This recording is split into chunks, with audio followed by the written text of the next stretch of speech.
নমস্কাৰ। শোণিতপুৰ জিলাৰ জামুগুৰিহাটৰ উত্তৰ অঞ্চলৰ ৰঙাচকুৱাত আজি ভাৰতীয় চাহ বৰ্ডৰ টি ডেভেলপমেণ্ট প্ৰমোশ্যন স্কিমৰ অধীনত তেজপুৰ মাণ্ডলিক কাৰ্যালয়ৰ দ্বাৰা ক্ষুদ্ৰ চাহ খেতিয়কক যান্ত্ৰিক সা সামগ্ৰী বিতৰণ কৰে।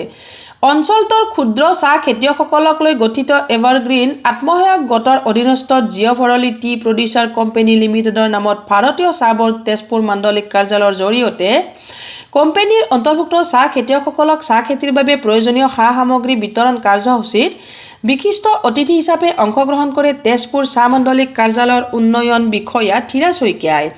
ভাষণ প্ৰসংগত বিষয়াগৰাকীয়ে কয় যে এই অত্যাধুনিক সামগ্ৰীৰ জৰিয়তে ক্ষুদ্ৰ চাহ খেতিয়কসকলে নিজৰ চাহ খেতিত নিজেই ব্যৱহাৰ কৰি উন্নতমানৰ চাহ উৎপাদন কৰিব পাৰিব। লগতে সকলো সামগ্ৰী প্ৰাপ্য কৃষকসকলক আগন্তুক দিনত সা সামগ্ৰীসমূহ কেনেদৰে ব্যৱহাৰ কৰিব পাৰি সেই সন্দৰ্ভত প্ৰশিক্ষণ দিয়াৰ ব্যৱস্থা গ্ৰহণ কৰা হ'ব বুলি জানিবলৈ দিয়ে।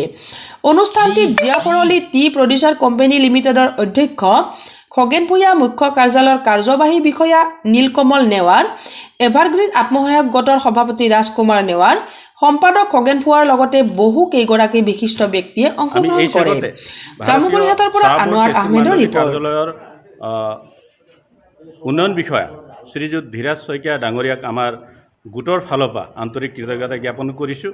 আমি আশা কৰিছোঁ যে অনাগত দিনবিলাকত নিশ্চয়কৈ ভাৰতীয় চাহ বৰ্ডৰ জৰিয়তে আমাৰ এই ক্ষুদ্ৰ চাহ খেতিয়কসকললৈ আৰু বিভিন্ন ধৰণৰ সা সুবিধা তেওঁলোকে আগবঢ়াব, আমি আশাবাদী।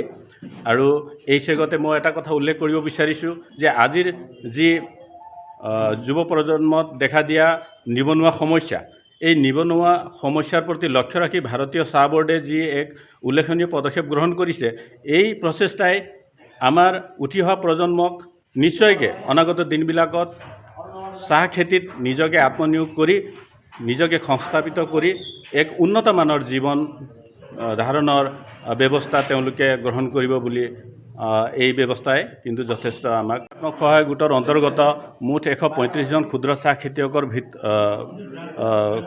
খেতিয়কক লৈ যি 90 হেক্টৰ মাটিত আমি চাহ খেতি কৰিছোঁ, সেইসকল ক্ষুদ্ৰ চাহ খেতিয়কসকললৈ তাৰ কিছু সংখ্যক ক্ষুদ্ৰ চাহ খেতিয়কক আজিৰ এই সঁজুলিখিনি বিতৰণ কৰা হৈছে।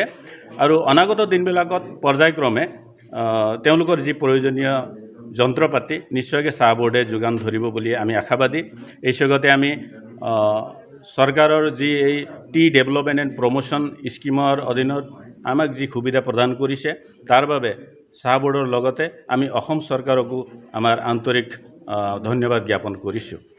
আমি আশা কৰিছোঁ চৰকাৰৰ এনেধৰণৰ আঁচনিয়ে নিশ্চয়কৈ আমাৰ উঠি অহা নৱপ্ৰজন্মক খেতিত নিজক আত্মনিয়োগ কৰি নিজকে সংস্থাপিত কৰি নিবনুৱাহেন যি এক সমস্যা, জ্বলন্ত সমস্যা, সেই সমস্যাটো সমাধানৰ ক্ষেত্ৰত এক উল্লেখনীয় পদক্ষেপ গ্ৰহণ কৰিব।